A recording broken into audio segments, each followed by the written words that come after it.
ना ये रामबाण है। अब वो एक बात पूछता कैसे है, ये तो नहीं पता पर है रामबाण सर। तो डॉक्टर उसको क्या बोलेगा, ये अपना जो बाण है ना कहीं और चलाना जाके, या नहीं चलेगा तेरा रामबाण, ये संजीवनी है।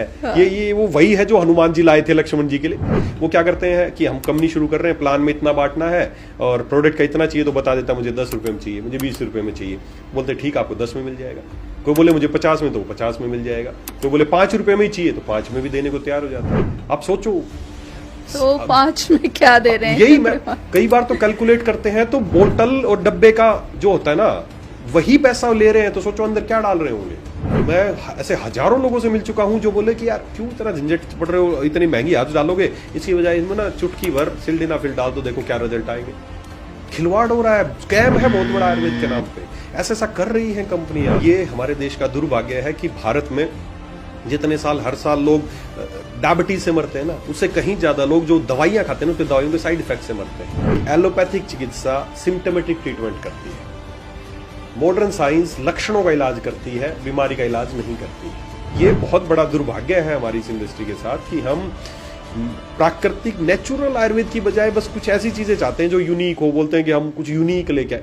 अरे यूनिक की जरूरत ही नहीं है, हमारे आयुर्वेद में इतना असंख्य वैसे ही बता रखा है। ये एक तरीके का एक मिथ है कि आयुर्वेद धीरे धीरे काम करता है। सब अपने तरीके से आयुर्वेद बना रहे हैं, सब अपने तरीके से यूज कर रहे हैं, और इसी की वजह से जब आयुर्वेद यूज करते हैं तो रिजल्ट नहीं आते अच्छे से।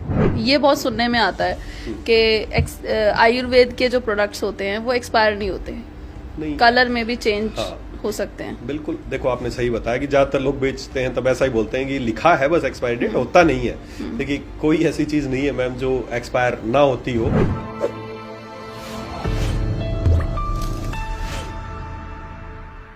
दोस्तों नमस्कार, आपका स्वागत है नेटवर्किंग के दीवाने में। और आज सभी दीवानों को मैं ये बताना चाहती हूँ कि जिस एपिसोड के लिए आज हम तैयार हैं वो नेटवर्किंग का एक अहम भाग है। डायरेक्ट सेलिंग में प्रोडक्ट एक अहम रोल प्ले करता है जो कि कहीं ना कहीं इग्नोर होता है। प्रोडक्ट की एजुकेशन बहुत कम दिखाई देती है, नेटवर्किंग पे ज़्यादा जोर डाला जाता है। तो दोस्तों आज जिस शख्स से मैं आपको मिलवाने वाली हूँ वो एक BMS डॉक्टर हैं, आयुर्वेदा स्पेशलिस्ट हैं, एक खुद का हॉस्पिटल रन कर चुके हैं और एक डायबिटिक कंसल्टेंट भी हैं। और उनसे ही हम जानेंगे कि उनकी एक्सपर्टीज क्या है और आयुर्वेदा किस तरीके से आपकी लाइफ को पूरी तरह से चेंज कर सकता है। और डायरेक्ट सेलिंग में अगर आपको उसकी नॉलेज हो तो आप किस हद तक अपने बिजनेस को ऊंचाइयों तक ले जा सकते हैं। तो आइए दोस्तों मिलते हैं हम अपने आज के गेस्ट से, डॉक्टर संदीप कुमार जी से।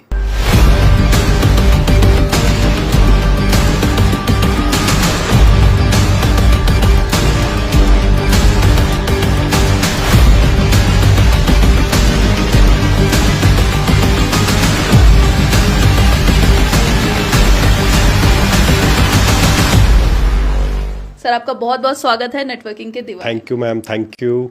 और सबसे पहले मैं थैंक्स कहना चाहूँगा यामिनी जी को और नेटवर्किंग के दीवाने की पूरी टीम को, राहुल जी को, कि उन्होंने आज इनवाइट किया। और मैं रियली अप्रिशिएट करना चाहूँगा कि ये बहुत अच्छा इनिशिएशन उन्होंने किया है, ताकि हर प्लेटफॉर्म से हट के उन्होंने एक ऐसा न्यूट्रल प्लेटफॉर्म बनाया है ताकि डायरेक्ट सेलिंग की लोगों को जानकारी हो, क्या उसके बारे में मिथ हैं वो दूर हो सके। और आज स्पेशली मुझे इनवाइट किया है ताकि हम आयुर्वेद पे और प्रोडक्ट्स पे चर्चा कर सकें। तो thank you ma'am for inviting me. Thank you sir, हमारा प्लेजर है। हम आज कुछ ज्ञान लोगों को दे पाएंगे, नेटवर्कर्स को दे पाएंगे, जो कि मिसिंग है। बहुत इंपॉर्टेंट रोल प्ले करता है एक प्रोडक्ट हमारे बिजनेस में। तो सबसे पहले तो हम शुरू करेंगे सर आपके अनुभव से कि कितना अनुभव आपको, कितने साल का अनुभव आयुर्वेद के सेक्टर में है, एक डॉक्टर हैं आप। मैम मैं 2005 बैच से पास आउट हूँ, मैं मेडिकल कॉलेज से, रोहतक मेडिकल कॉलेज से। और 2005 के बाद से लेके लगातार मैं प्रैक्टिस कर रहा हूँ। मैंने बहुत अच्छा हॉस्पिटल रन किया है अपना, एक मल्टी स्पेशलिटी हॉस्पिटल, जिसमें आयुर्वेद के साथ साथ दूसरी स्पेशलिटीज़ को भी इन्वॉल्व किया। और 2007 में 8 में मेरी शादी हुई। मेरी वाइफ भी डॉक्टर हैं, वो भी एक गायनेकोलॉजिस्ट हैं। तो हमने मिलके बहुत अच्छा हॉस्पिटल रन किया है और बहुत सारे हजारों लोगों या लाखों लोगों को मैं कह पाऊंगा तक आयुर्वेद के थ्रू हमने पहुंचने की कोशिश की है। सर इतने सक्सेसफुल डॉक्टर होने के बावजूद भी क्या ऐसा रीज़न था कि डायरेक्ट सेलिंग में आप आए? जी मैम, ये थोड़ा सा इंटरेस्टिंग है। कि एक्चुअली मेरा अभी भी मेरे पेरेंट्स से बात होती है, तो मेरा एक बचपन का एक सपना था कि मैं डॉक्टर बनूं। मैं बचपन में भी खेल खेलता था, तो था डॉक्टर के खेल खेलेंगे। मेरा एक सपना था कि मैं डॉक्टर बनूंगा, लोगों को ठीक करूंगा, और ईश्वरी की कृपा से मैं बना भी और अपना हॉस्पिटल भी शुरू किया। लेकिन बनने के बाद दो चीज़ें थी जो मुझे थोड़ा सा अजीब सा लगा। मेरा, जैसे मैंने बताया, मेरा खुद का मल्टी स्पेशलिटी हॉस्पिटल था। तो नीचे हॉस्पिटल थे 2 फ्लोर, और 3rd फ्लोर पे ही मेरा रेजिडेंस भी था। तो मैं बड़ी शिद्दत से काम करता था, पेशेंट एडमिट भी रहते थे, बहुत काम करता था। लेकिन लगातार 4-5 साल करने के बाद एक चीज़ समझ में आई कि जो पर्सनल लाइफस्टाइल, पर्सनल जो लाइफ है ना डॉक्टर की, वो कहीं ना कहीं बिल्कुल ज़ीरो हो चुकी थी। आप मानेंगे, आप रात को 12 बजे, रात को 1 बजे, रात को 2 बजे भी पेशेंट आते थे, बेल बजाते थे। जब मैं आता था नीचे तो आके एक ही सवाल पूछते थे, डॉक्टर साहब सो तो नहीं गए थे? अरे यार, रात को 2 बजे आए हो? नहीं, मैं आपका ही वेट कर रहा था, आपको पेट में दर्द होगा और मैं आऊँगा। तो एक मैंने वो किया कि यार डॉक्टर बन गए, हॉस्पिटल, अब तो सारी लाइफ ही इसका मतलब मैं ऐसे ही रहूँगा, बस नीचे हॉस्पिटल और ऊपर घर। मैं कहीं भी, मैं हरियाणा से बिलोंग करता हूँ, तो मैं हरियाणा से बाहर कहीं गया ही नहीं, मैंने कभी देखा ही नहीं था।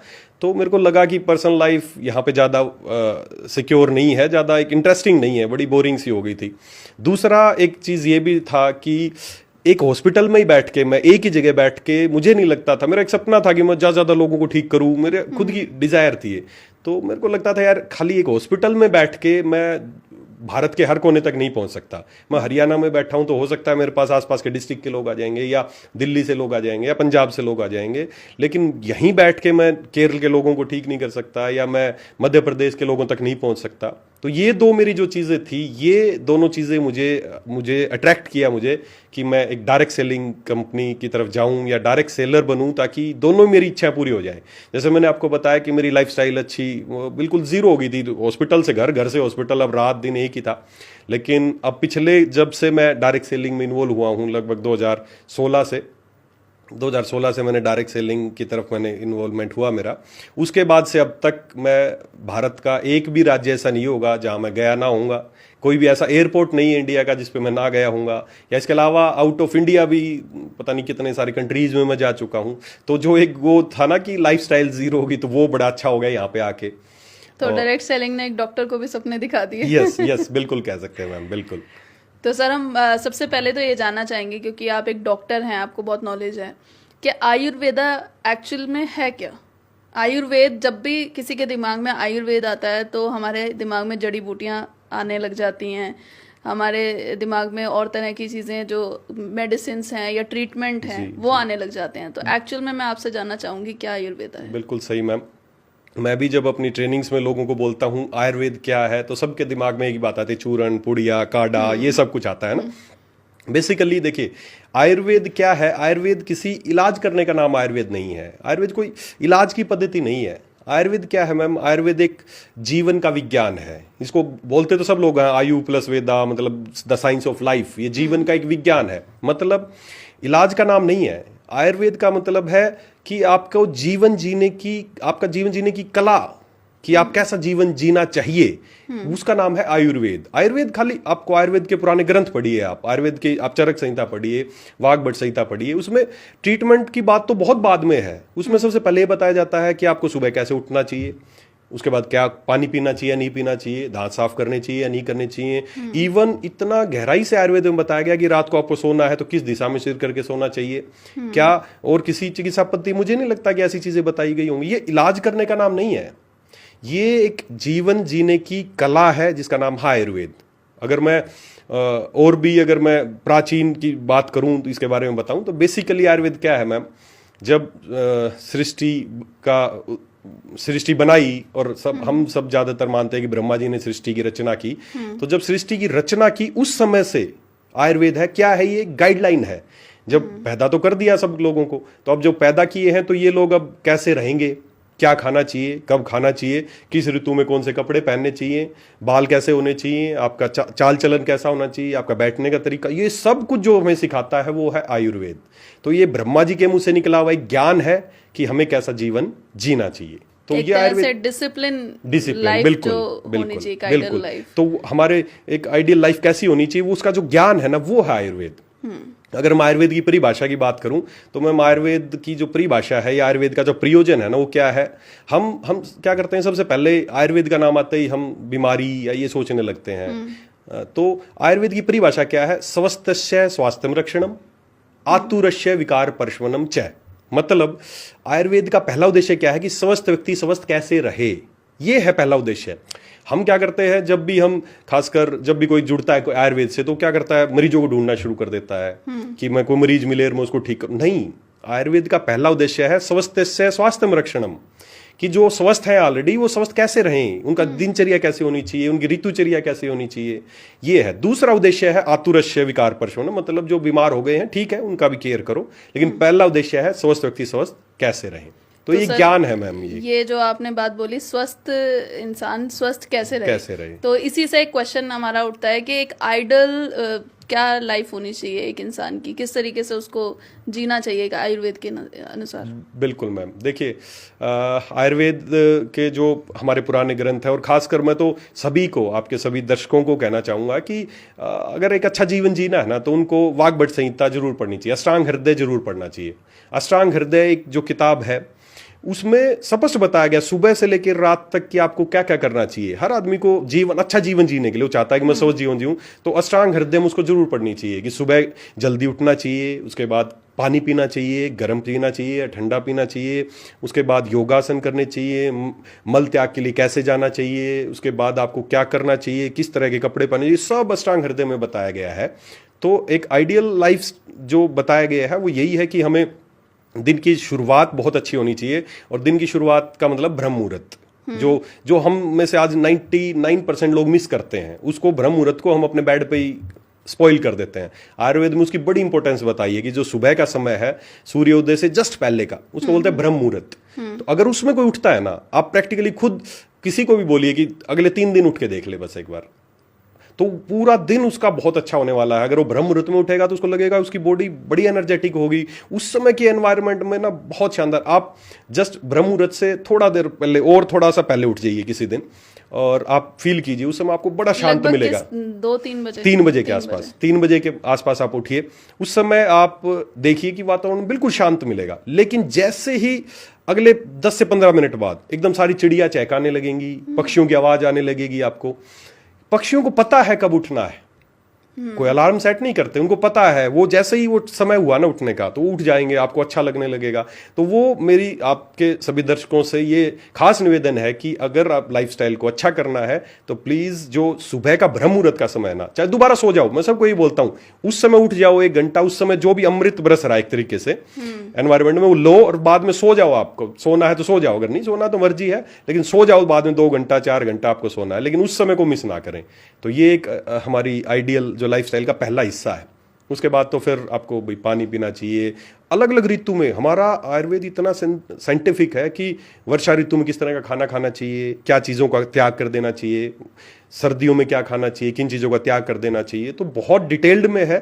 तो अगर किसी को भी हो तो इस तरह की आयुर्वेद के कुछ रेफरेंस हैं अष्टांग हृदय को, उसको एक बार जरूर कुछ पेज भी पढ़ लेंगे तो उनको समझ में आ जाएगा।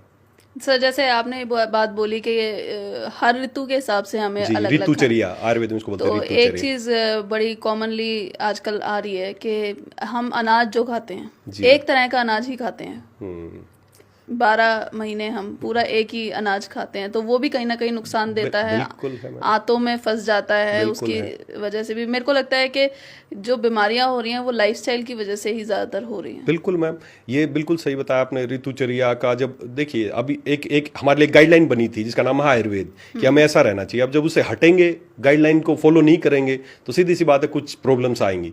तो उसमें बहुत कुछ बताया गया कि अब हम पूरे साल गेहूं खाते रहते हैं, गेहूं है जो कि सबसे, अगर मैं खाने की दृष्टि से किसी अनाज की बात करूं तो सबसे जो लो, जो इसके सबसे कम फायदे हैं वो गेहूं है। एक ऐसा अनाज जिसके सबसे कम फायदे हैं, सबसे लो ग्रेड का मानूं तो गेहूं है, और उसी को हम खा रहे हैं, साल भर खा रहे हैं। हमारे जो भारत का अनाज नहीं माना जाता इसको, भारत के हमारे जो अनाज है मोटे अनाज हैं, जैसे बाजरा है, जवार है, जिनको आज मिलेट्स के रूप में प्रमोट किया जा रहा है। हमारे आप पुराने दादी नानी के समय सोचो आप, वो पूरे साल बाजरे की रोटी खाते थे, है ना। कभी गर्मियां होती थी तो कुछ और जवार का इस्तेमाल कर लेते थे, ऐसे बदल बदल के अनाज इस्तेमाल करते थे। लेकिन वो जो मोटे अनाज खाते थे वही एक अच्छे अनाज माने गए हैं, और वो आपके लिए, जैसे आपने बताया तो फंसा, बिल्कुल सही बात है। अगर मॉडर्न साइंस से भी बात करूं तो गेहूं, ग्लूटन जो आपके हाथों में चिपक जाता है, ये सबसे निकृष्ट इसको बोलते हैं ना अनाज, वो है, और वही हम सबसे ज्यादा खा रहे हैं। तो फिर सोचो कैसे, अगर भाई गलत काम करेंगे तो रिजल्ट भी गलत ही आएगा, है ना। बिल्कुल जी, तो वैसा ही हो रहा है।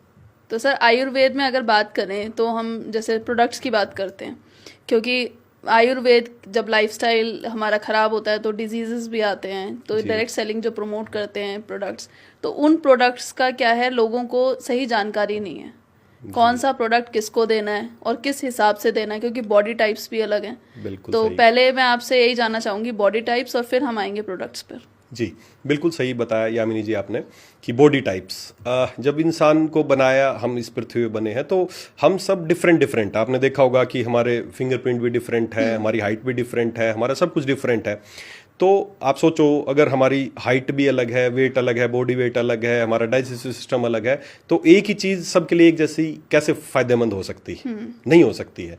बेसिकली आयुर्वेद के सिद्धांत पे बनाऊं तो आयुर्वेद त्रिदोष सिद्धांत पे चलता है।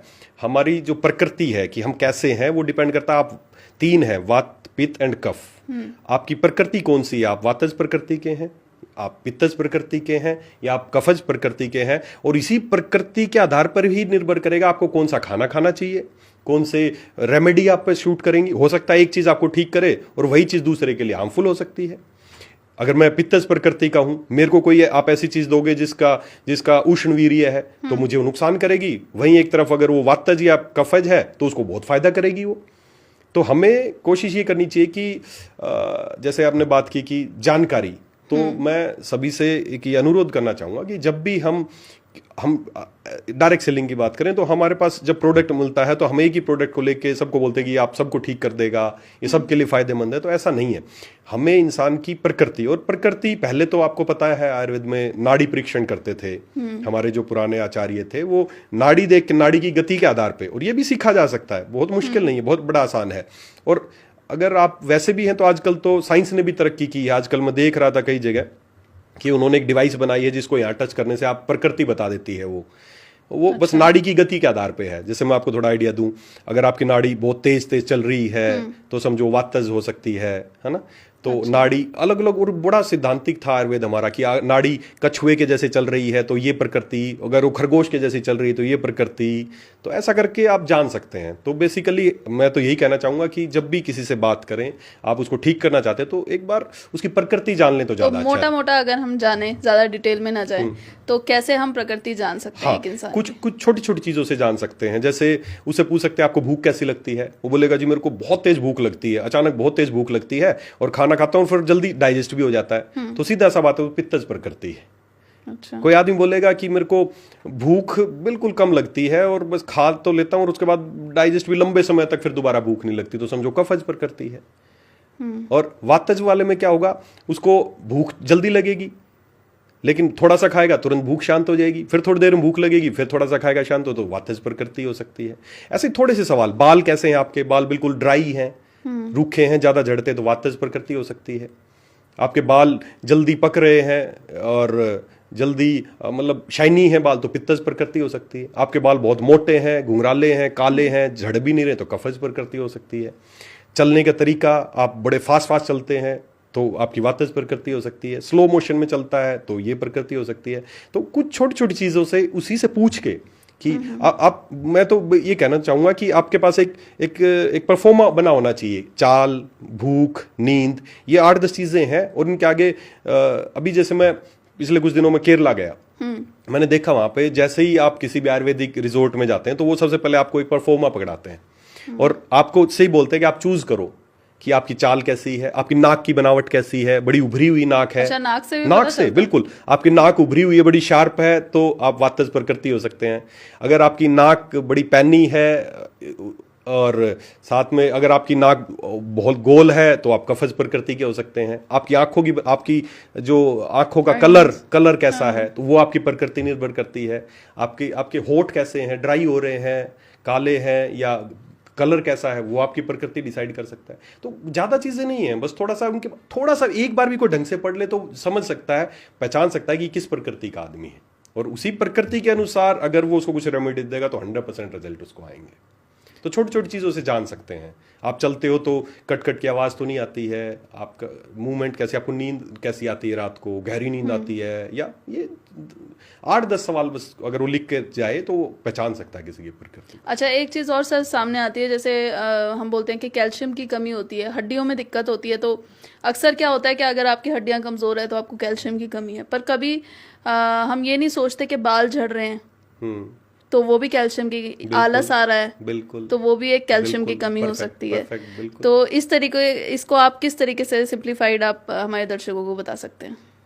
देखिए, आपने बिल्कुल सही बताया, और ये सारी चीज़ें मैम हो सकती है। हम क्या करते हैं, हम ये डायरेक्ट सेलिंग में, आयुर्वेद में प्रोडक्ट बन रहे हैं, हम इससे पैसा तो बहुत कमाना चाहते हैं, लोगों को ज़्यादा से ज़्यादा लोगों को देना चाहते हैं, लेकिन जानकारी नहीं जुटाना चाहते हम थोड़ी सी भी। और ये छोटी छोटी जानकारियाँ हैं, ये आप कहीं से भी आजकल सोशल मीडिया पे, गूगल पे जाइए, आप जानकारी कर सकते हैं कि कुछ चीज़ें तो हैं, जैसे कैल्शियम डेफिशिएंसी से क्या क्या सिम्टम्स हमें नज़र आते हैं, तो वो आप जान सकते हैं, अच्छे से जान सकते हैं, और कैसे उस कैल्शियम को पूरा किया जा सकता है। अब हम बिल्कुल किसी तरह की, मैं लोगों से पूछता हूँ कि कैल्शियम की कमी से क्या आपके अंदर हो सकता है, नहीं है जानकारी। कैल्शियम को एब्जॉर्ब कर, अब क्या है, कैल्शियम के बारे में मान लो पढ़ भी लिया, अब कितना भी कैल्शियम दे दो, लेकिन कैल्शियम आपके शरीर में तब यूज होगा जब साथ में विटामिन डी होगा। विटामिन डी चाबी है कैल्शियम को अंदर लेके जाने की। जब तक विटामिन डी नहीं होगा तो कैल्शियम नहीं। अगर विटामिन डी कहाँ से मिलता है, मोस्टली तो फ्री मिल जाता है, धूप से ही मिल जाता है। अलग से रोज अगर कोई पेशेंट है, हड्डियों का पेशेंट है, बाल झड़ने का पेशेंट है, उसको कैल्शियम दे रहे हैं और उसको बोलते हैं रोज आधे घंटे सुबह धूप में बैठना है, देखिए आप उसके बेनिफिट 4 गुना हो जाएंगे। अब वो पैसे खर्च करके कैल्शियम तो ले ली, लेकिन वो फ्री वाला नहीं बताया, तो पैसे भी वेस्ट हो रहे हैं उसके। तो सर हम बात करते हैं मॉडर्न साइंस और आयुर्वेदा की, तो बहुत सारे लोग ये मानते हैं कि मॉडर्न साइंस ज़्यादा इफेक्टिव है, जल्दी काम करता है, तो आप कैसे देखते हैं इसको? जी मैम, आपने बहुत सही पूछा। अक्सर बहस रहती है लोगों की कि एलोपैथी अच्छा है या आयुर्वेद अच्छा है। देखिए, बहस का विषय बिल्कुल नहीं है इसमें। आयुर्वेद, जैसे मैंने बताया, आयुर्वेद एक खाली एक चिकित्सा पद्धति नहीं है। आयुर्वेद तो एक जीवन का विज्ञान है। बाकी सभी चिकित्सा पद्धति बाद में डेवलप हुई है, धीरे धीरे डेवलप हुई है। और देखो, बेसिकली जो गैप है ना, कोई अच्छी बुरी नहीं कह सकते। क्या फ़र्क है, आप मैं सभी व्यूअर से भी कहूँगा कि वो खुद भी देख सकते हैं ये चीज़। एलोपैथिक जो साइंस है, या जो अंग्रेजी दवाइयाँ या मॉडर्न साइंस जिसको बोलते हैं, उसका सिद्धांत क्या है, वो किस सिद्धांत पे काम करती है। सीधा सा आपको आंसर एक ही मिलेगा कि एलोपैथिक चिकित्सा सिम्टोमेटिक ट्रीटमेंट करती है, मॉडर्न साइंस लक्षणों का इलाज करती है, बीमारी का इलाज नहीं करती है। वो चिकित्सा पद्धति खुद ही बोल रही कि हम बीमारी का नहीं, हम तो बीमारी के लक्षणों का इलाज कर रहे हैं। आयुर्वेद क्या करता है, बीमारी के कारण का निवारण करता है, जो उसके कारण है, क्यों वो ही है, वो उस पर काम करता है। तो आप डिफरेंस आप खुद ही समझ गई होंगी। क्या लक्षणों का इलाज करके क्या कभी किसी बीमारी को खत्म किया जा सकता है? नहीं, खाली सिम्टम्स को खत्म कर सकते हैं, बीमारी को नहीं कर सकते हैं। तो एलोपैथी का सिद्धांत है कि वो लक्षणों का इलाज करते हैं, आयुर्वेद का सिद्धांत है कि वो बीमारी के कारण पे काम करता है। तो वो आप खुद चूज करना है कि मुझे जिंदगी भर दवाइयाँ खानी है, अगर मैं लक्षण का इलाज करता रहूंगा तो दवाई खाते रहिए, अगर बीमारी को ठीक करना चाहते हैं तो कारण पे इलाज कीजिए। और ये जो स्लो वाली बात है कि आयुर्वेदा टाइम लेता है अगर आप किसी बीमारी के लिए अक्सर ऐसा ही होता है। जब भी किसी को दवाई देते हैं, आयुर्वेदिक रिकमेंड करते हैं, तो दिमाग में क्या आता है, आयुर्वेद है, धीरे धीरे काम करेगा, जड़ पे काम करेगा।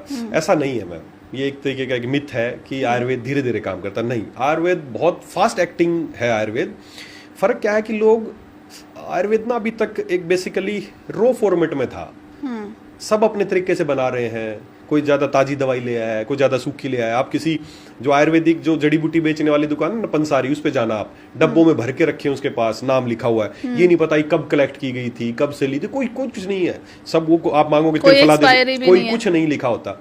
आप जाओगे, वो त्रिफला निकाल के दे देगा। अब आप वो पता नहीं कब की त्रिफला है, क्या उसके गुण अभी उसमें बचे हैं या नहीं बचे हैं।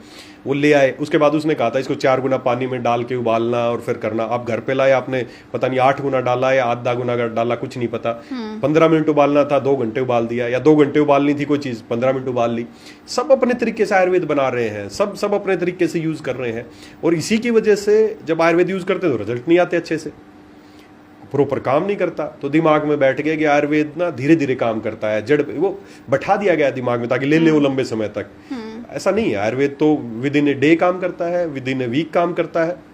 आयुर्वेद बहुत फास्ट एक्टिंग साइंस है, रेमेडीज है, बट उनको प्रॉपर बनाया जाए तो।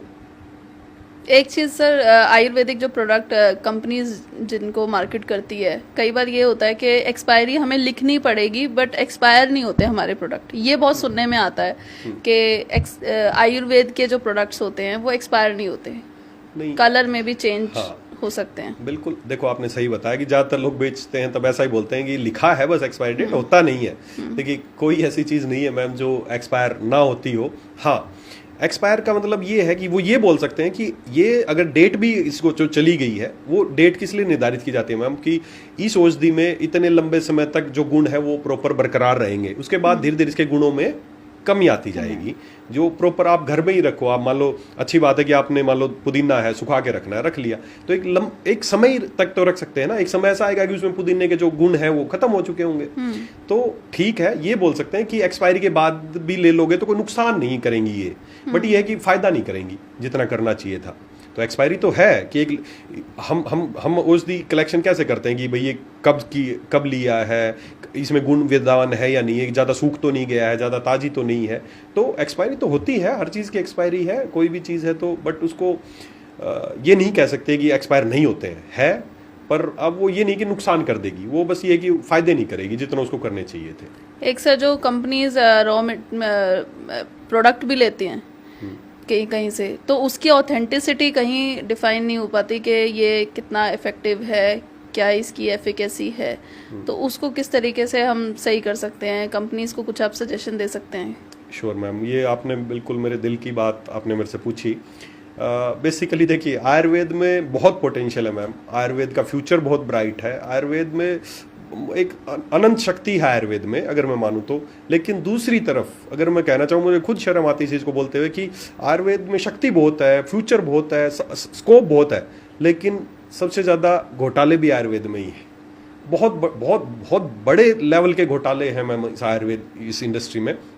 जब भी देखिए कि कितनी बड़ी बात है, जब भी कोई कंपनी को शुरू होती है, कोई भी कंपनी शुरू होती है, और वो अभी खुद का तो मैन्युफैक्चरिंग बहुत कम लोगों के पास होता है शुरुआत में, बाद में हो जाता है। जब भी किसी मैन्युफैक्चरर के पास जाते हैं ना, तो पूछते हैं आपको क्या चाहिए जी, मुझे एक लीवर का सिरप चाहिए, क्योंकि मार्केट में जो चल रहा है वो उसी अनुसार एक मुझे फीमेल की प्रॉब्लम, गायनी की समस्या के लिए एक सिरप चाहिए।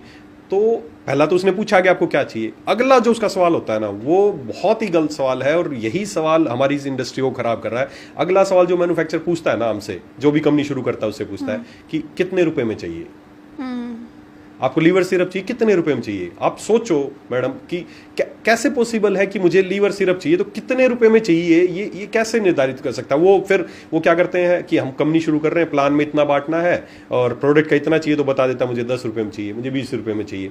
बोलते ठीक आपको 10 में मिल जाएगा। कोई बोले मुझे 50 में, तो 50 में मिल जाएगा। कोई बोले 5 रुपए में ही चाहिए, तो 5 में भी देने को तैयार हो जाते हैं। आप सोचो तो 5 में क्या दे रहे हैं? यही मैं कई बार तो कैलकुलेट करते हैं तो बोतल और डब्बे का जो होता है ना वही पैसा ले रहे हैं, तो सोचो अंदर क्या डाल रहे होंगे।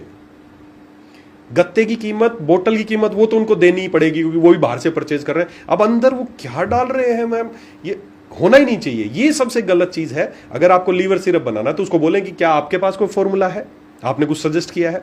और मैं तो सभी से रिक्वेस्ट करना चाहूंगा, सभी डायरेक्ट सेलिंग कंपनी बहुत अच्छा काम कर रही है, आयुर्वेद को प्रमोट कर रही है, सब बहुत अच्छा काम कर रहे हैं। लेकिन मैं सबसे एक चीज जरूर मैं आपके थ्रू सजेशन देना चाहूंगा कि एटलीस्ट जब भी प्रोडक्ट फाइनल करें या कुछ करें तो उनके पास आयुर्वेद को जानने वाले या कोई डॉक्टर्स की उनकी एक टीम होनी चाहिए जो बता सकें कि पेशेंट्स की रिक्वायरमेंट क्या है। लीवर का कोई टॉनिक, लीवर टॉनिक इसका मतलब ये क्या, एक प्रॉपर फॉर्मूला बनाना चाहिए। वो फॉर्मूला वो बनाए, फिर वो मैन्युफैक्चरर के पास जाएं, वो अपना फॉर्मूला बताएंगे जी हम ये वाला सिरप बनाना चाहते हैं। फिर वो क्या करे, वो ठीक है जी आपकी हब्स के अकॉर्डिंग मैं आपको बना के बताऊंगा कि ये कितने का बनेगा, मैं कॉस्ट निकाल के दूंगा।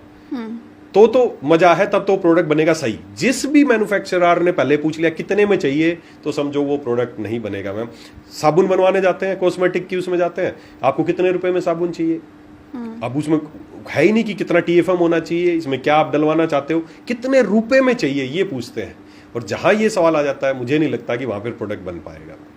तो ये बहुत बड़ी बात है ये कि एक रिस्पॉन्सिबिलिटी उनको लेनी चाहिए और बहुत सारी कंपनीज कर भी रही कर हैं रही इस हैं, तरीके अच्छा से कर काम रही हैं, बिल्कुल रिसर्च कर रही से, हैं, बिल्कुल और जो कर रही नहीं कर रही हैं उनको सीखना करना चाहिए। उनके पास एक आयुर्वेदिक के डॉक्टर्स एटलीस्ट होना चाहिए जो समझ सकता हो, जो पता हो कि पेशेंट की प्रकृति के अनुसार किस तरह की हर्ब्स। अब खांसी का सिरप है, अब खांसी का सिरप, खांसी बहुत तरह की होती है, बलगम वाली खांसी भी होती है, सूखी खांसी भी होती है, एलर्जिक कफ भी होती है, तो सभी के लिए एक कफ सिरप बनाना है। तो उस हिसाब से हमें डिजाइन करना चाहिए कि ऐसी कुछ हर्ब्स डलें जो इस खांसी पे भी काम करे, कुछ इस पे भी काम करे, कुछ इस पे भी, क्योंकि हम जनरलाइज डायरेक्ट सेलिंग में बहुत स्पेसिफिकेशन तो नहीं कर सकते कि 10 तरह के कफ सिरप या वो, तो जनरलाइज बनाना होता है। तो बहुत सोच समझ के बनाना चाहिए, पैसे की नहीं, इंग्रेडिएंट्स पे महत्वता देनी चाहिए कि आपके प्रोडक्ट में डल क्या रहा है उस पे महत्व देना चाहिए, ना कि कितने रुपए में बन रहा है ये सोचना चाहिए। बिल्कुल सर आपने कॉस्मेटिक की बात करी तो मैं आपसे पूछना चाहूंगी, आयुर्वेद के जो कॉस्मेटिक प्रोडक्ट्स हम बोलते हैं या फिर पर्सनल केयर की हम बात करें, शैम्पू, सोप्स, वो क्योंकि हमें केमिकल यूज़ करने की आदत है तो कहीं ना कहीं वो सॉफ्ट रहते हैं, वो ज़्यादा इफेक्टिव मुझे लगता है होते नहीं। पर्सनली मैं भी जानना चाहूँगी, मैंने भी यूज़ करे कि उतना रिजल्ट नहीं दे पाते जितना बाकी प्रोडक्ट्स देते हैं, तो उसके पीछे क्या कारण है सर?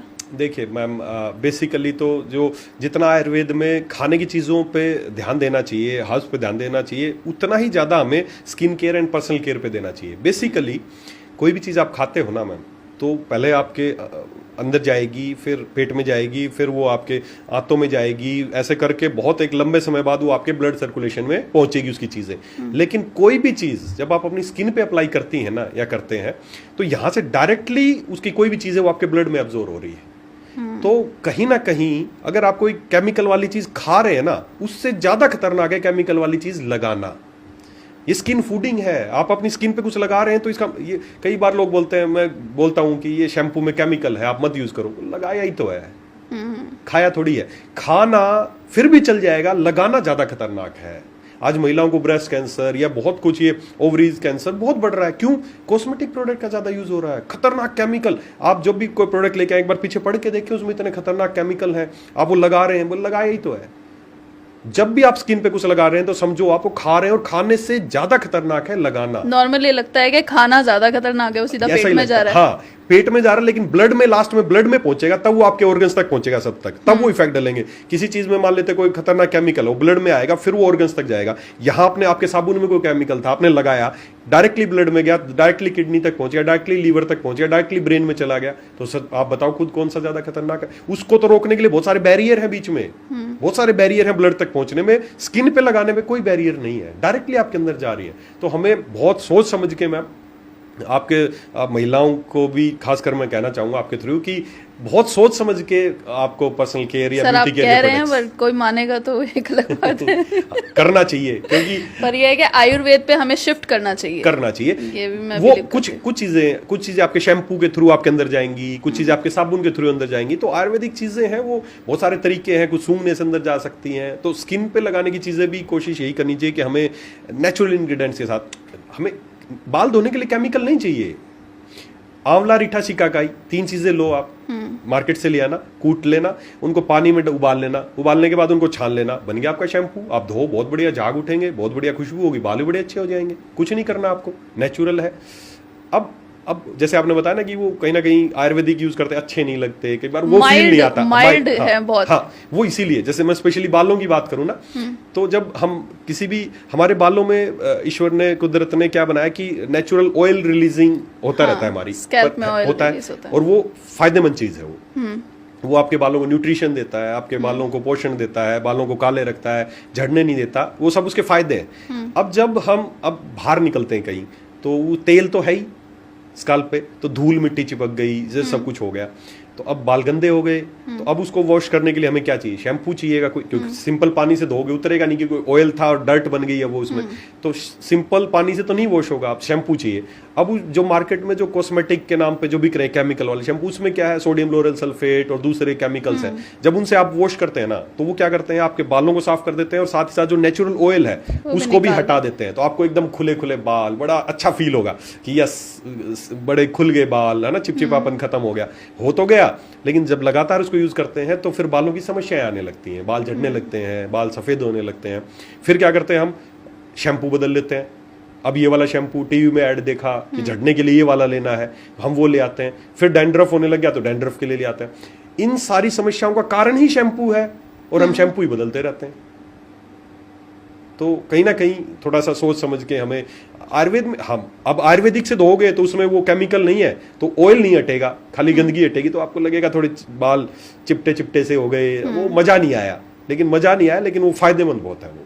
इसी तरह सर हम ऑयल की बात करें, ये जो शैम्पू की आपने बात बोली, ऑयल बहुत सारे लोग बोलते हैं कि दूसरे तरह का ऑयल खाएं, सरसों का तेल ना, घी ना खाएं, उससे कोलेस्ट्रॉल बढ़ता है, तो उसके बारे में आप क्या कहना चाहेंगे? ऑयल, अगर मैं खाने वाले ऑयल की बात करूं तो मैम हर ऑयल की अपनी एक वो है, उसमें देखो 3 चीज़ें हैं, पुफ्फा, मुफ्फा एंड सैचुरेटेड फैट। ये पॉली अनसैचुरेटेड, मोनो अनसैचुरेटेड और सैचुरेटेड फैट, ये 3 चीज़ें देखनी चाहिए हमें तेल में। किसी में पुफ्फा ज़्यादा होगा, किसी में मुफ्फा ज़्यादा होगा, किसी में सैचुरेटेड, घी में सैचुरेटेड फैट ज़्यादा है। तो अक्सर कोशिश तो ये करनी चाहिए कि इन तेलों को बदल बदल के इस्तेमाल करना चाहिए। कोई भी तेल ज़्यादा नुकसानदायक नहीं है, बहुत ज़्यादा फायदेमंद नहीं है, लेकिन अक्सर बदल बदल के इस्तेमाल करना चाहिए कि एक ही तेल खाते रहेंगे हमेशा।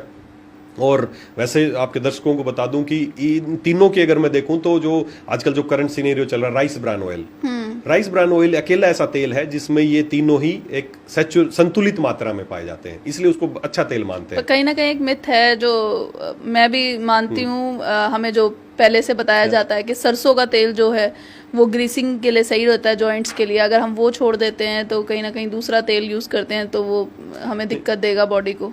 देखिए, ऐसा भी कुछ कोई भी ऑयल है तो ऑयल का तो काम है चिकनाई, तो वो तो है ही, और हमें चिकनाई चाहिए ही चाहिए।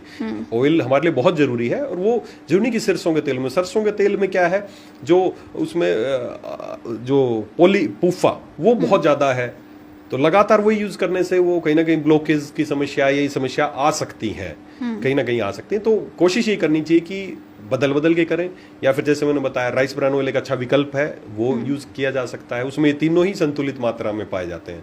तो ऐसा नहीं है कि कोई पर्टिकुलर एक तेल बहुत अच्छा है, बस वो डिपेंड करता है। और इनका स्मोकिंग पॉइंट आप किस तरीके से यूज कर रहे हैं, ये बहुत डिपेंड करता है। अच्छा। आप एक हर ऑयल का एक स्मोकिंग पॉइंट होता है। स्मोकिंग पॉइंट मतलब उस टेम्परेचर पे जाके वो फिर खराब हो गया, समझो वो छोटे टुकड़ों में टूट गया, वो उसमें इतने छोटे पार्टिकल्स हो गए अनसैचुरेटेड, वो उसमें ट्राइग्लिसराइड्स जो हमारे बढ़ते हैं, तो वो जब एक आपने देखा होगा कोई पूरी वाला है, पूरी तल रहा है, तो एक बार उसने पूरी तली, पूरी खाना खतरनाक नहीं है, पकोड़े खाना भी खतरनाक नहीं है, खूब खाइए, खूब समोसे खाइए, लेकिन जो वो तेल जो बार बार यूज कर रहा है ना, वो दिक्कत, वो बड़ा खतरनाक है। जब वो एक बार अपने स्मोकिंग पॉइंट तक वो तेल पहुंच गया ना, उसके बाद वो तेल बहुत खतरनाक हो चुका है, वो जहरीला हो चुका है। अब एक बार पूरी बनने के बाद क्या पूरी वाला फेंक देता है उस तेल को? नहीं, दोबारा यूज करता, चलता ही रहता है, वो चलता ही रहता है, वो है खतरनाक। तो स्मोकिंग पॉइंट अगर अब अपने इंडिया में कल्चर क्या है, विदेशों में क्या है, वो तेल को ना एज ए ड्रेसिंग, सलाद पे ड्रेसिंग करके खाते हैं, ऐसे खाते हैं। और हम किस में करते हैं? कुकिंग में करते हैं। तो हमें एक ऐसा तेल चाहिए जो जिसका स्मोकिंग पॉइंट ज्यादा हो, क्योंकि हम हर चीज को पका के खाते हैं। तो ऐसे में भी राइस ब्रान ऑयल जो है उसका हाईएस्ट स्मोकिंग पॉइंट है बाकी सभी तेलों से। तो राइस ब्रान तेल एक अच्छा विकल्प हो सकता है। एक सर इसी कैटेगरी में मैं एक पूछूंगी कि नमक के बारे में बहुत आता है कि नमक, बड़े कंफ्यूजन है कि पिंक सॉल्ट खाएं, सेंधा नमक खाएं, या वाइट वाला खाएं, चीनी खाएं, या खांड खाएं, या शक्कर खाएं, या जैगरी पे भी लोग शिफ्ट हो रहे हैं। तो उसको आप कैसे बताएंगे, क्या हेल्दी है? मैम देखो, हेल्दी तो यही है जो कुदरत ने हमारे लिए बनाया है, वो हेल्दी है, जिसको आप सेंधा नमक, पिंक सॉल्ट या बोलते हैं। इसकी चट्टाने हैं, पहाड़ है, ये एक प्राकृतिक है, इसमें कुछ भी आर्टिफिशियल नहीं है, पहाड़ है। और नमक हमारे खाने में क्यों इस्तेमाल करते थे? क्योंकि नमक में क्या है, चट्टान मिनरल्स है, तो वो एक स्वाद के लिए नहीं, वो एक मिनरल है कि हम खाने में मिनरल ऐड कर रहे हैं। तो प्राकृतिक नमक तो मैम रॉक साल्ट या पिंक सॉल्ट या सेंधा नमक जिसको आप बोल सकते हैं, काला नमक, ये चट्टाने आती हैं, इनकी अलग अलग कलर की चट्टाने हैं, काले चट्टाने हैं, ये पिंक कलर की चट्टाने हैं। और जो सफ़ेद नमक है ये लैब में तैयार किया गया, आर्टिफिशियली तैयार किया गया नमक है, जो कि मुझे नहीं लगता कि हमारे किसी तरीके से फायदेमंद है। पर कुछ लोग कहते हैं कि पिंक सॉल्ट खाते हैं तो सोडियम की कमी हो जाती है। फिर ऐसा नहीं है मैम, जो उसमें खाली उसको एक बस आयोडीन और सोडियम, आयोडीन की करके उसको प्रमोट किया गया है। बेसिकली जो हमारा जो रॉक साल्ट है उसमें लगभग 84 तरह के मिनरल्स हैं, उसमें खाली एक आयोडीन के नाम पे प्रमोट किया जा रहा है कि आयोडीन मिलेगा, आयोडीन। वहीं दूसरी तरफ उसमें 84 तरह के मिनरल्स उस नमक में आपको मिल सकते हैं। तो हेल्दी नमक वही है, और आने वाले अभी अवेयरनेस बढ़ रही है, और डायरेक्ट सेलिंग कंपनियां भी बहुत अच्छा काम कर रही है इस विषय में कि वो रॉक साल्ट लेके आ रही हैं, रॉक साल्ट दे रही हैं, तो लोगों को एक अच्छी हेल्दी लाइफ स्टाइल दे रही हैं वो, तो अच्छी एक सर हल्दी को लेके बड़ा मिथ है लोग, क्योंकि कुछ लोग, ये भी एक क्वेश्चन है, कुछ लोग जैसे करक्यूमिन के हम कैप्सूल सुनते हैं डायरेक्ट सेलिंग में, तो लोग बोलते हैं कैप्सूल खाने की बजाय हम हल्दी खा तो रहे हैं, हल्दी दूध में डाल के पी लो। तो क्या उसका आप जवाब देते हैं लोगों को? बिल्कुल सही पूछा आपने। हल्दी एक, आपको सबको पता है, एक नेचुरल हर्ब है या एक मसाले के तौर पे हम यूज करते हैं। हल्दी इस दुनिया की सबसे अच्छी एंटी इन्फ्लामेटरी औषधि है, और हमें बॉडी में ज्यादातर जो समस्याएं हैं वो ड्यू टू इन्फ्लामेशन है। हमें कहीं पेन हो रहा है तो इसका मतलब अंदर इन्फ्लामेशन है, हमें साइनस हो गया मतलब इन्फ्लामेशन है, हमारे पेट में दर्द है, कोलाइटिस है तो इन्फ्लामेशन है, हेपेटाइटिस है तो इन्फ्लामेशन है, मेनिंजाइटिस है तो इन्फ्लामेशन है, डर्मेटाइटिस है तो इन्फ्लामेशन, जहां भी आइटिस है जिस बीमारी में सब जो इन्फ्लामेशन है, तो हल्दी उसमें बहुत अच्छा काम करती है। आप रेगुलर अपने घर पे रोज हल्दी खाते रहो तो इस तरह की समस्याएं नहीं आएंगी। लेकिन अगर इस तरह की समस्याएं आ गई हैं और उसको ठीक करना चाहते हैं, तो अब होता क्या है मैम, हल्दी क्यों अच्छी एंटी इन्फ्लामेटरी है? क्योंकि हल्दी के अंदर एक एंटी इन्फ्लामेटरी, एक प्राकृतिक स्टीरॉइड है जिसका नाम है कुर्कुमिन, कुर्कुमिनोइड उसको बोलते हैं। वो एक नेचुरल स्टीरॉइड है, कुदरत का बनाया स्टीरॉइड है जो हल्दी के अंदर पाया जाता है, और 1 किलो हल्दी में मुश्किल से, बहुत मुश्किल से 9 ग्राम से लेके 20 ग्राम तक निकलता है। ज्यादातर 9-10 ग्राम ही निकलता है, बहुत अच्छी हल्दी है तो 20 ग्राम तक निकलता है। तो अगर आपको लगता है कि जल्दी इफेक्ट चाहिए, अच्छे इफेक्ट चाहिए, तो पूरी हल्दी में, अब पता नहीं उसमें कितना कुर्कुमिन है, आप कौन सी हल्दी इस्तेमाल कर रहे हैं, तो अगर कुर्कुमिन को निकाल के हम, और डायरेक्टली कुर्कुमिन थोड़ी मात्रा में दिया जाए, अगर इसी काम को करने के लिए उसको बहुत ज्यादा हल्दी खानी पड़ेगी, तो वही काम कम में हो सकता है अगर कुर्कुमिन की टैबलेट या कुर्कुमिन के कैप्सूल अगर वो ले ले तो ज्यादा बेनिफिशियल है उसके लिए। एक सर मैं जानना चाहूंगी और हमारे दर्शक भी जानना चाहेंगे, जैसे कोई कंपनी है जी, कोई कोई बहुत बड़ा ब्रांड है, या वैसे भी कोई कंपनी कोई भी प्रोडक्ट हम लेते हैं, चाहे एलोवेरा है, चाहे तुलसी है, बहुत महंगा बेच रही है, और किसी और कंपनी की बात करें हम, कोई नई कंपनी आई है या कोई भी कंपनी है, वो कम में बेच रही है, मतलब एक ही प्रोडक्ट, एक ही इंग्रेडिएंट एक जगह बहुत महंगा है, एक जगह सस्ता है, तो उसका क्या कारण रहता है? क्या इंग्रेडिएंट में कुछ क्वालिटी प्रीमियम है, या ये मार्केटिंग स्ट्रेटजी है? आप क्या कैसे देखते हैं? मैम बड़ा आपने कंफ्यूजिंग सा पूछ लिया, पर फिर भी देखिए, एक ये भी फर्क हो सकता है। एलोवेरा तो एलोवेरा है। अब मान लेते हैं आप एक गिलास पानी लिया हमने, उसमें 1 चम्मच डाली चीनी, अब उस पानी का नाम क्या होगा? चीनी वाला पानी, मीठा पानी है ना। उसमें 10 चम्मच चीनी डाल दोगे तो भी क्या नाम रहेगा? मीठा है, मीठा पानी, चीनी वाला पानी। अब डिफरेंस है, अब एक चम्मच डाली तो भी वही चीनी वाला पानी है। उसी तरह एलोवेरा, खासकर एलोवेरा या कोई भी चीज, अब कई लोग क्या करते हैं, एलोवेरा लिया 1000 किलो एलोवेरा से वो 10,000 लीटर एलोवेरा जूस बन सकता है, उसको पानी में घोला 10,000 लीटर बन गया, है वो भी एलोवेरा जूस ही। तो सीधी सी बात है, कॉस्ट उसकी कहीं ना कहीं बहुत कॉम्प्रोमाइज की उन्होंने। दूसरा, अगर उसी एलोवेरा को डायरेक्टली आपने बस पल्प को क्रश किया, उसको बोतल में फिल किया, तो वो भी एलोवेरा जूस है, वो भी एलोवेरा जूस है, लेकिन उसमें कितना % एलोवेरा है ये कोई नहीं पूछता। कि एलोवेरा जूस तो है, लेकिन इसमें एलोवेरा कितना है वो कोई नहीं पूछता। मार्केट में देखता हूँ एलोवेरा, उसमें लिखा भी है लेकिन देख नहीं रहे कि एलोवेरा जूस में 9% एलोवेरा है, कोई बोलता है इसमें 20% एलोवेरा है, 98% तक एलोवेरा मार्केट में बिक रहे हैं। तो कहीं ना कहीं एक बार इस चीज पर देखना चाहिए कि जो हम ले रहे हैं उसमें जो मेन चीज है उसकी है कितना वो। तो एक तो ये भी हो सकता है। दूसरा, फिर अभी ऐसा भी हो रहा है कि प्रोडक्ट की कॉस्ट ओवर भी की जा रही है। कई बार मुझे बड़ा दुख होता है, मार्केटिंग है कि बहुत दुख होता है कई बार मुझे कि यार ये इतने का तो नहीं बिकना चाहिए, ये चीज बहुत अच्छा भी बनाओगे तो भी ये इतने का नहीं बिकना चाहिए। तो वो कहीं ना कहीं गलत हो रहा है।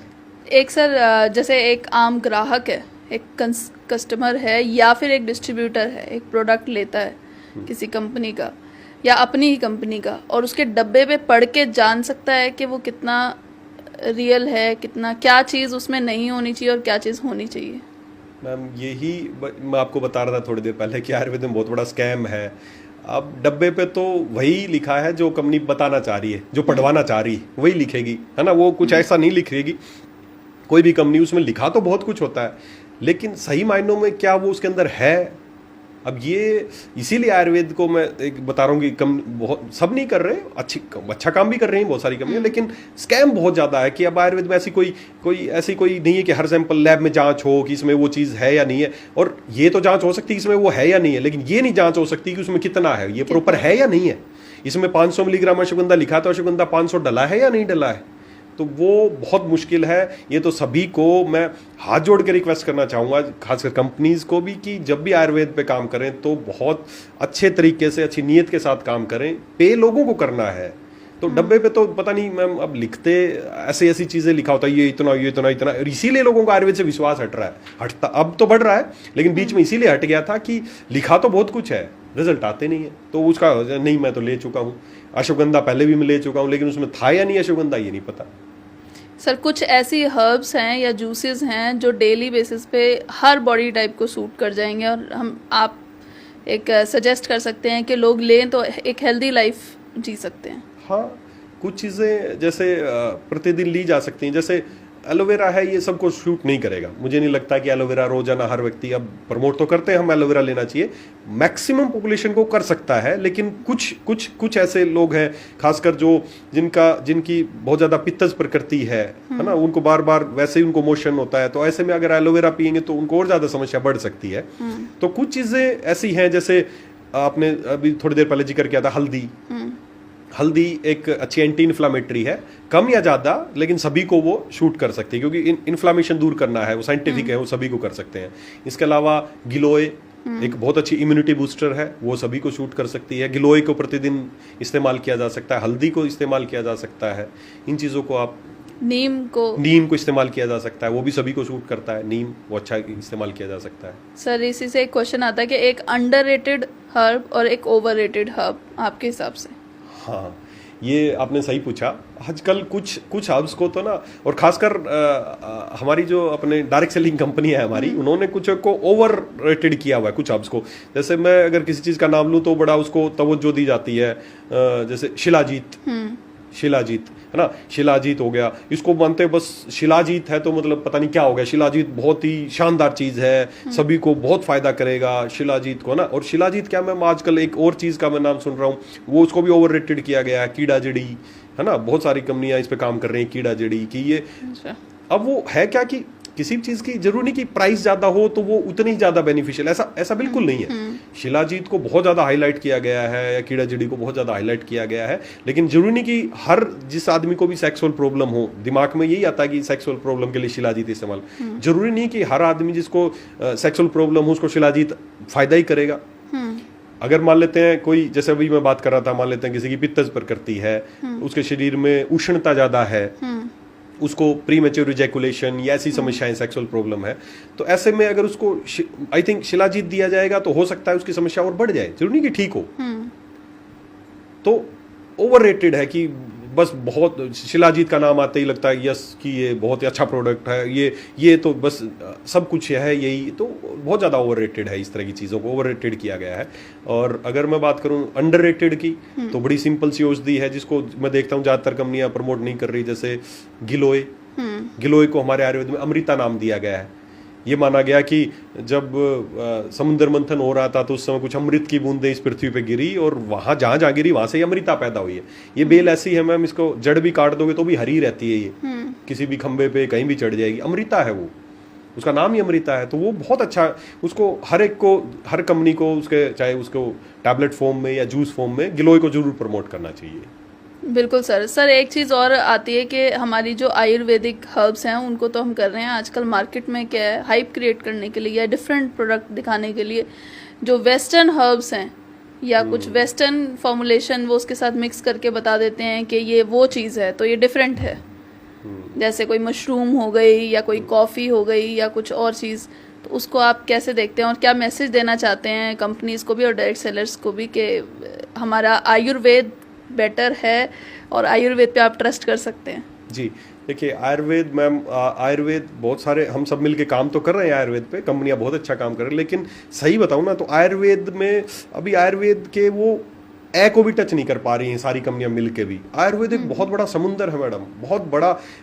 आयुर्वेद में बहुत कुछ है, बहुत कुछ। अभी तक तो हम उसके किनारे तक भी नहीं पहुंचे हैं। हम गिने चुने वही सभी कंपनियां उसी पे काम कर रही हैं, एलोवेरा जूस, नोनी जूस, तुलसी और ये शिलाजीत और ये बस फिक्स 10 20 30 50 सब इन्हीं पे काम कर रहे हैं। आयुर्वेद तो एक बहुत बड़ा गहरा समुंदर है। इसके अंदर तो इतना शानदार, इतना इतना बहुत कुछ है इसमें। क्लासिकल मेडिसिन हैं बहुत ज्यादा, हजारों लाखों की संख्या में तो क्लासिकल मेडिसिन है जो आयुर्वेद के अप्रूव्ड फॉर्मूले हैं, कोई काम नहीं कर रहा उन पे। कितने शानदार ऐसे क्लासिकल फॉर्मूले हैं कि आपको ये फॉर्मूला बनाया है, आयुर्वेद में ही बता रखे हैं, क्लासिकल है कि ये इस बीमारी में बहुत अच्छा काम करेगा, उसका पेटेंट है, उस पर काम ही नहीं कर रही कंपनियां। तो आयुर्वेद में बहुत कुछ है। इसमें कुछ एग्जांपल सर आप बताना चाहेंगे? जैसे कुछ भी, जैसे फॉर एग्जांपल अगर मैं क्लासिकल मेडिसिन की बात करूं तो एक क्लासिकल मेडिसिन है महासुदर्शन क्वाथ। महासुदर्शन क्वाथ, उसकी महासुदर्शन क्वाथ के बारे में आचार्य चरक ने कहा है कि जिस प्रकार श्री कृष्ण के सुदर्शन चक्कर से दानुओं का नाश हो जाता है, उसी प्रकार महासुदर्शन क्वाथ लेने से धरती के सभी तरह के बुखारों का नाश हो जाता है। फीवर के लिए वो अल्टीमेट औषधि है, किसी भी तरह का, चाहे मलेरिया हो, चाहे इवन वो किसी तरह का इन्फेक्शन हो, सभी में महासुदर्शन क्वाथ बहुत सुप्रीम प्रोडक्ट है वो, और क्लासिकल मेडिसिन है। अब उस पे काम नहीं कर रहे हैं कंपनियां। उसके अलावा चाहे और कोई भी आप लगे, आरोग्यवर्धनी वटी बहुत अच्छा काम करती है, बहुत अच्छा। इसके अलावा असंख्य क्लासिकल मेडिसिन, इसके अंदर बहुत सारे हर्ब्स का कॉम्बिनेशन है। और ये आयुर्वेद का बना हुआ फॉर्मूला है, आपको बनाने की जरूरत नहीं है। आयुर्वेद का बना हुआ आयुर्वेदिक टेक्स्ट में है, बस आपको लेना है, उसको कॉपी करना है और आप प्रोडक्ट बनाइए। महाकषाय, आचार्य चरक ने 50 महाकषाय बताए हैं लास्ट में। आयुर्वेद का जब ज्ञान खत्म किया तो उन्होंने एक लाइन लिखी कि मैं अल्प वैद्यों के लिए, अल्प बुद्धि वैद्यों के लिए, जिनमें बुद्धि कम है, ऐसे वैद्यों के लिए 50 महाकाढ़े बता रहा हूं कि जिसने पूरा आयुर्वेद पढ़ लिया लेकिन फिर भी अभी उसको ज्यादा जानकारी नहीं हुई, तो उनके लिए मैं कुछ 50 महाकाढ़े बता रहा हूं 50 बीमारियों को लेके। अगर वो ये भी कर लेंगे तो सब कुछ आएगा इसमें। वो आज से हजारों साल पहले से ही महाकषाय बताए उन्होंने 50, जैसे हृदय महाकषाय हार्ट के लिए, उसी तरह उन्होंने स्किन के लिए वर्ण्य महाकषाय, उन्होंने घुटनों के लिए शूल परशुनम महाकषाय, किडनीज के लिए मूत्र विरेचनीय महाकषाय। ये क्लासिकल है। लेकिन आज मुझे बड़ा दुख हुआ कि कोई भी डायरेक्ट सेलिंग कंपनी इस पे काम नहीं कर रही। लैक ऑफ नॉलेज, या तो ये महाकाढ़े बनाओ ना 2 लोगों को। अभी ये हमने बनाने शुरू किए हैं, तो मैं सभी को मैसेज देना चाहूंगा, बनाएं, वो इस तरह के काम करें। आयुर्वेद में बहुत कुछ है, कुछ आपको एक्स्ट्रा बाहर से। अभी बड़ा दुख होता है, लोग सेक्सुअल प्रोडक्ट के नाम पे आयुर्वेद में डालते हैं। मैं खुद कई बार जो मैन्युफैक्चरर है उनसे मिलता हूँ ना कि यार कोई सेक्सुअल प्रोडक्ट बनाना था तो कौन सी हब और अच्छा बेटर। बोले सर हब्स का चक्कर छोड़ो, थोड़ा सा इसमें, मैं बड़ा दुख हो रहा है इस बात को सोचते हुए कि इसमें थोड़ा सा सिल्डेनाफिल डाल दो। वो क्या होता है? सिल्डेनाफिल जो ये एलोपैथ, इस मॉडर्न साइंस में जो वियाग्रा टैबलेट बिकती है तो उसका साल्ट है सिल्डेनाफिल। मैं ऐसे हजारों लोगों से मिल चुका हूं जो बोले कि यार क्यों इतना झंझट पड़ रहे हो, इतनी महंगी हब्स डालोगे, इसकी बजाय इसमें ना चुटकी भर सिल्डेनाफिल डाल दो, देखो क्या रिजल्ट आएंगे। खिलवाड़ हो रहा है, स्कैम है बहुत बड़ा आयुर्वेद के नाम पे। ऐसा कर रही हैं कंपनियां, सभी नहीं कर रही लेकिन बहुत सारी कंपनियां ऐसा कर रही हैं। पेन किलर बनानी है, बोले क्यों ज्यादा हर्ब्स डाल रहे हो, थोड़ा सा डिक्लोफेनिक डाल दो। पेन किलर बनाना है ना आपको, तो डिक्लोफेनिक है साला 100 रुपए में क्विंटल के भाव से आता है, डाल दो, थोड़ा सा पेन ठीक हो जाएगा लोगों का। अब अंदर क्या उसको नुकसान, सिल्डेनाफिल इतना खतरनाक साल्ट है, सेक्सुअल के नाम पे बहुत सारी कंपनियां ये बेच रही हैं ऐसे। तो ये गलत हो रहा है और सभी से मैं चाहूंगा कि हम सब मिलके आयुर्वेद के लिए अच्छा काम करें और अच्छी चीजें डालेंगे, रिजल्ट आएंगे, 100% आएंगे। बिल्कुल सर एक आयुर्वेद को के अंदर ही योग आता है या योग एक अलग चीज? आयुर्वेद का एक पार्ट है, आयुर्वेद में ही सब कुछ, योग, प्राणायाम, आसन, मुद्रा, ये सब कुछ मैंने बताया ना कि ये जीवन जीने की कला है, तो जीवन का ही एक पार्ट है कि हमें योग भी करना चाहिए। तो ऐसा भी हो सकता है कि डायरेक्ट सेलर्स अपने प्रोडक्ट के साथ उनको थोड़ा सजेस्ट कर दें कि इस तरीके के आसन करें, परफेक्ट होना चाहिए, मैक्सिमम रिजल्ट आएगा। आसन बताएं, साथ में मुद्राएं, कितनी छोटी छोटी मुद्राएं हैं। किसी को भी जाएं, किसी के पास जाएं तो 8-10 मुद्राएं हैं, उनके बारे में बता सकते हैं कि ये मुद्रा साथ में कर लो। भाई मैं बैठा हूं, अब मैंने ये मुद्रा लगा दी तो इसमें मेरे को फायदा मिल गया, तो क्या नुकसान है, पैसा भी खर्च नहीं हुआ। प्रोडक्ट आप देखिए, इससे क्या फायदा होता है सर? मैम जैसे ये ज्ञान मुद्रा है तो इससे आपका कंसंट्रेशन बढ़ता है, ये वरुण मुद्रा है इससे आपका वेट कम होता है। ऐसे ये हमारी फिंगर्स हैं, ये पंचमहाभूत को रिप्रेजेंट करती हैं, है ना। जैसे मैं बता दूं आप सबको याद रखने के लिए कि ये 5 उंगलियां हैं, याद रखने का सीधा तरीका है, सबसे ऊपर अंगूठ ऐसे कीजिए हाथ, तो सबसे ऊपर क्या होता है हमारे ऊपर, क्या है, आकाश। आकाश के बाद वायु, वायु के बाद अग्नि, अग्नि के बाद नीचे जल और जल के बाद पृथ्वी। बस याद रखना है। अब इनके अलग अलग कॉम्बिनेशन, 5 एलिमेंट्स है, 5 एलिमेंट्स को रिप्रेजेंट करते हैं। तो ये मुद्राएं हैं, ये आयुर्वेद का। आप प्रोडक्ट दे के आ गए, अच्छी बात, उसने पे किया, उसको बताओगे यार साथ में ना आपको मान लो डायबिटीज है तो आप हलासन कर सकते हो, रोज 10 मिनट हलासन करो, एक आसन है, और साथ में कोई भी मुद्रा उसको सजेस्ट करके आ गए कि 10 मिनट ऑफिस में काम कर रहा है, ऐसे बैठ गया क्या दिक्कत है, ऐसे बैठ गया क्या दिक्कत है। तो बहुत साइंटिफिक है ये। तो प्रोडक्ट के साथ साथ हमें वही तो बात, आयुर्वेद में काम कर रहे हैं तो आयुर्वेद में काम करने के नाम पे बस प्रोडक्ट, आयुर्वेद में काम करना मतलब उसको बताओ, आयुर्वेद की दिनचर्या बताओ, उसके ये चीजें बताएं तो ज्यादा, कई गुना ज्यादा फायदा हो सकता है, और एक आयुर्वेद का नाम भी हो सकता है, फेम दोबारा से हो सकता है। बिल्कुल, हमारी साइंस है। सर, आपने डायबिटीज की बात करी और आप एक डायबिटिक कंसल्टेंट भी हैं, बहुत अच्छे आपने लेवल पे काम किया है, तो उसके लिए आप कुछ बताइए सर। डायबिटीज एक लाइफस्टाइल डिसऑर्डर और बहुत बहुत तेजी से फैल रही है, बहुत तेजी से, है ना, बहुत ज्यादा। यस मैम, आपने बताया, मैंने डायबिटीज पे बहुत काम किया है और मैं एक सर्टिफाइड डायबिटिक एजुकेटर हूँ इंडिया बुक ऑफ रिकॉर्ड्स की तरफ से। हजारों लोगों को मैंने डायबिटीज से मुक्त किया है और वो आज एक बहुत अच्छी जिंदगी जी रहे हैं। जैसे आपने बताया, डायबिटीज एक लाइफस्टाइल डिजीज है, तो नाम से ही पता चल रहा है कि बीमारी का कारण क्या है, लाइफस्टाइल, हमारा खराब लाइफस्टाइल। अब लाइफस्टाइल खराब है और हम इसको ठीक किससे करना चाह रहे हैं, गोलियों से। मैक्सिमम लोग गोलियां ले रहे हैं, तो पॉसिबल नहीं कि आप केवल उसके सिम्टम्स का इलाज कर रहे हैं। और ये हमारे देश का दुर्भाग्य है कि भारत में जितने साल हर साल लोग डायबिटीज से मरते हैं ना, उससे कहीं ज्यादा लोग जो दवाइयां खाते हैं उसके दवाइयों के साइड इफेक्ट से मरते हैं। बहुत खतरनाक दवाइयां हैं जो खा रहे हैं, मेटफॉर्मिन, ग्लिक्लाजिड और ये सब, रीनल फेल्योर और ये सब कुछ हो रहा है। तो डायबिटीज को ठीक किया जा सकता है, बहुत आसानी से ठीक किया जा सकता है। बस क्या करना पड़ेगा भाई, कारण क्या है, लाइफस्टाइल खराब है, उस लाइफस्टाइल को ठीक करना है। क्या लाइफस्टाइल ठीक करना है कि बस एक टाइम पे खाना खाना है। क्या खाना खाना है, फ्रूट्स ज्यादा खाने हैं। मैं मेरे पेशेंट को ही सजेस्ट करता हूँ, उनको ज्यादा फ्रूट्स खाने हैं। एक मिथ है कि मीठे फ्रूट नहीं खाने। हाँ, ये मैं पूछने वाली थी आपसे कि ऐसा बोलते हैं कि मीठे नहीं खाओ, केले मत खाओ। तो मेरे पास कोई भी डायबिटिक पेशेंट में आते हैं, उसको मैं दिन में 2 किलो तक आम खिला देता हूँ। खूब फ्रूट्स खाए। नेचुरल कोई भी चीज में जो शुगर है वो उसको नुकसान नहीं पहुंचाएगी। कृत्रिम जो हम बना रहे हैं ना, वो नुकसानदायक है। तो नेचुरल खूब सारे फ्रूट्स खाएं, कच्ची सब्जियां खाएं। कोई भी व्यक्ति चाहता है डायबिटीज को ठीक करना, अगले 3 वीक में भी अपनी शुगर को बिल्कुल 100% नॉर्मल कर सकता है। बस उसको ज्यादा फ्रूट्स और कच्ची वेजिटेबल्स खानी है। कच्ची मतलब रो चीजें, जैसे खीरा, खीरा, टमाटर, ककड़ी, मूली, गाजर, फ्रूट्स खाएं ज्यादा। तो जितना ज्यादा खाएगा उतनी जल्दी उसका बॉडी ऑर्गन्स काम करना, पेनक्रियाज काम करना। कोई भी एज हो, किसी भी एज हो। अच्छा, एक चीज सर बड़ी सामने आती है कि अगर आप आयुर्वेदिक दवाइयाँ ले रहे हैं और अगर अल्कोहल या स्मोकिंग कर रहे हैं तो वो ज़्यादा इफेक्टिव नहीं होती, ऐसा सुनने में आता है, कि कितना सच है? हाँ, देखिए मैम, कई बार तो लोग आयुर्वेदिक को लेने से इसलिए डरते हैं कि इसके परहेज बहुत ज़्यादा होंगे। किसी को बोलते हैं कि चीज़ बहुत ज़्यादा परहेज करने पड़ेंगे। तो देखो, परहेज आयुर्वेद के अनुसार नहीं है। अब देखो, शराब ज़्यादा पियेंगे या ड्रिंकिंग कर रहे हैं ज़्यादा या स्मोकिंग कर रहे हैं ज़्यादा, तो ये वैसे ही शरीर के लिए नुकसानदायक है। उस दवाई के साथ नुकसान कुछ नहीं है। हाँ, अगर आप देखो लाइफस्टाइल खराब ही है, साथ में आप प्रोडक्ट ले रहे हो, तो रिजल्ट सीधी सी बात है जल्दी नहीं आए। क्योंकि कारण क्या है, खराब लाइफस्टाइल वो कंटिन्यू है। साथ ही साथ हम ठीक, आयुर्वेद हेल्प करेगा आपको ठीक करने में, लेकिन साथ ही साथ डबल बेनिफिट हो सकता है लाइफस्टाइल भी सुधर जाए तो लाइफस्टाइल का बहुत बड़ा रोल है। अगर वो ड्रिंकिंग कम कर दे, स्मोकिंग क्विट कर दे, ऐसा कुछ कर दे, तो प्रोडक्ट बहुत जल्दी इफेक्ट आएंगे। मैं ज़्यादातर लोगों को जिसको प्रोडक्ट सजेस्ट करता हूँ, मैं बोलता हूँ कि आपको नॉन वेज ज़्यादा खाते हैं तो उसको स्टॉप कर दीजिए, या फास्ट फूड ज़्यादा खाते हैं तो उसको अवॉइड कीजिए। अगर आपको प्रोडक्ट के जल्दी ठीक होना है तो सलाह दे के आनी चाहिए। प्रोडक्ट के तो पैसे लिए हैं, लेकिन जो फ्री वाली जो है ना, वो हम कमी छोड़ देते हैं, उससे उसके बेनिफिट डबल हो सकते हैं। तो वो चीजें हमें। सर, आपने नॉनवेज वाली बात बोली, तो नॉनवेज कैसे नुकसान देता है हमारे शरीर को, थोड़ा सा इस पे एलैबोरेट कर दीजिए। मैम देखिए, मैं तो, अब हर आदमी का अपना एक नज़रिया हो सकता है। मेरा नज़रिया यही है, मैं खुद एक वेजिटेरियन हूँ, शाकाहारी हूँ। मुझे ये लगता है कि जो हमारा जो बॉडी है ना, वो नेचुरल चीज़ों को खाने के लिए बनी है, उसी हिसाब से डिज़ाइन हुई है। कोई भी जो हम किसी का भी कोई मांस खाते हैं या कुछ भी खाते हैं, उसको हमारा लीवर या हमारे जो चीज़ें उसको डाइजेस्ट नहीं करते हैं। हम बने हैं प्राकृतिक चीज़ों को खाने के लिए। तो कोशिश यही करनी चाहिए कि जब भी कोशिश करें कि हमें पौधों से मिलने वाली चीज़ें, जो भी प्राकृतिक नेचुरल चीज़ें हैं, वो हमें खानी चाहिए, बजाय कि किसी प्राणी को खाना, एनिमल को खाना। दिमाग में मिथ है कि इसे प्रोटीन ज़्यादा मिलेगी। प्रोटीन, बहुत सारी ऐसी चीज़ें जिसमें प्रोटीन ज़्यादा होता है, कैल्शियम, बहुत सारी चीज़ें जिसमें कैल्शियम बहुत ज़्यादा है ना। तो ये मिथ्स हैं कि मांस खाने से ताकत आती है, ऐसा नहीं है। बल्कि वो डाइजेस्ट करने में हमारे शरीर को बहुत मेहनत लगती है, वो उसको शरीर पचा नहीं पाता है। सर, आपने बोला कि जो प्लांट से मिले हमें प्रकृति से मिले।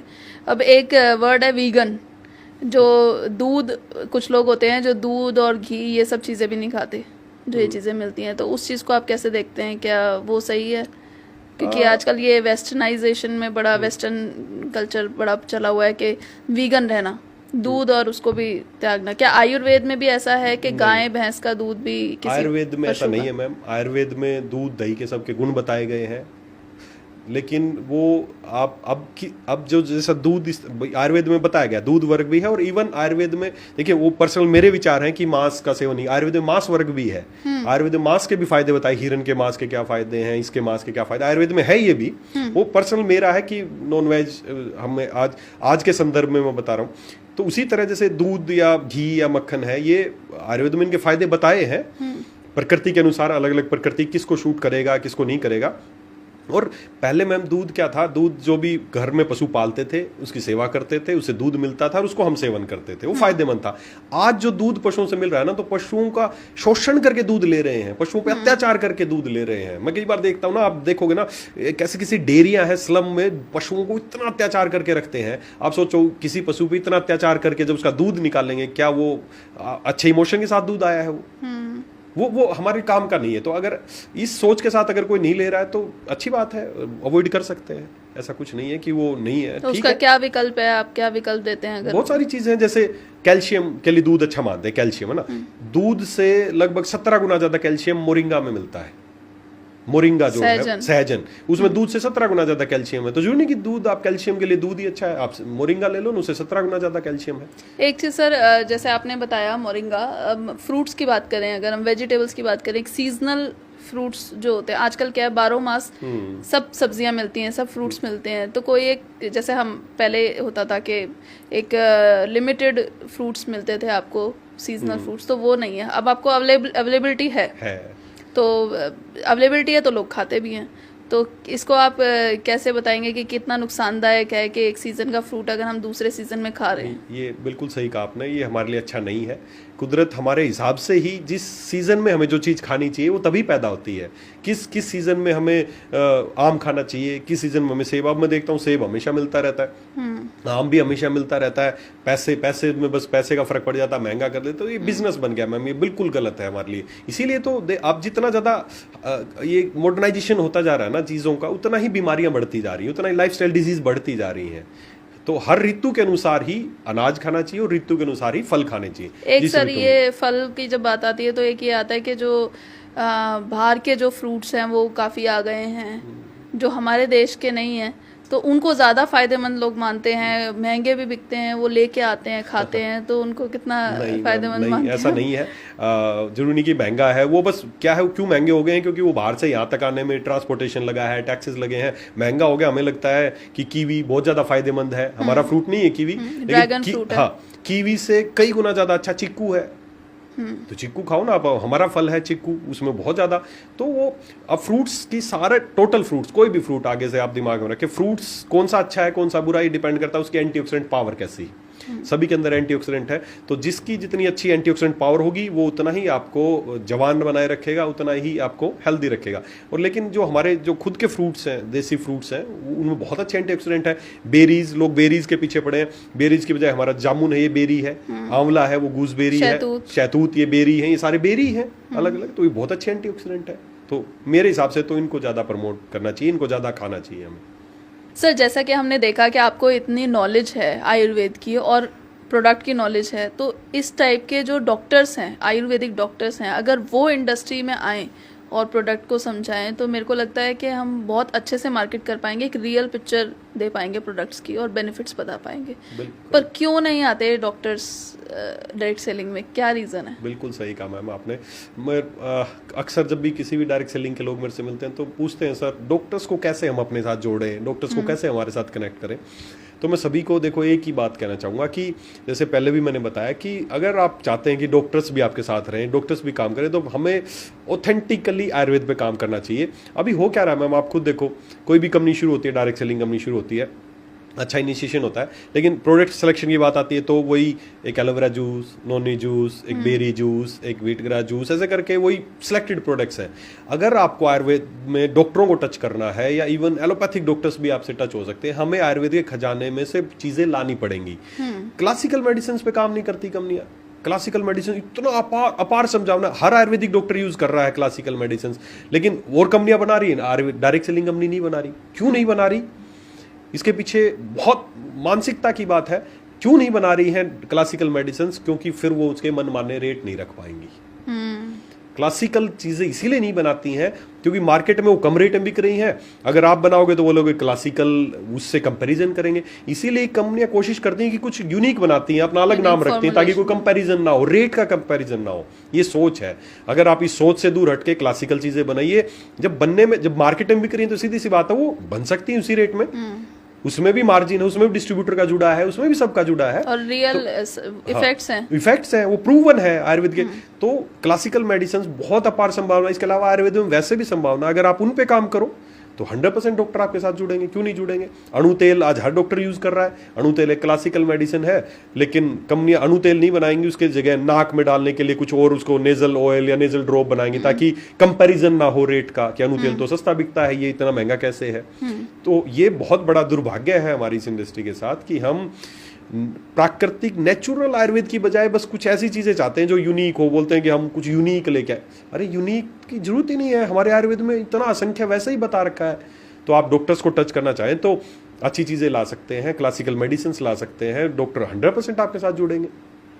और सर अगर हम बात करें कि ट्रेनिंग की, वैसे तो कंपनीज बहुत ट्रेनिंग करवाती हैं, पीपल्स बिजनेस बोलते हैं, तो लोगों को कैसे सेल करना है, मार्केट करना है, वो सिखाया जाता है। पर मेरे को जहाँ तक आपसे बात करके लगा कि एक प्रोडक्ट ट्रेनिंग बहुत ज़रूरी है, तो वो कहीं ना कहीं मिसिंग है। क्या मैसेज देना चाहेंगे आप कंपनीज को और डिस्ट्रीब्यूटर्स को इसके बारे में? बिल्कुल आपने सही बताया।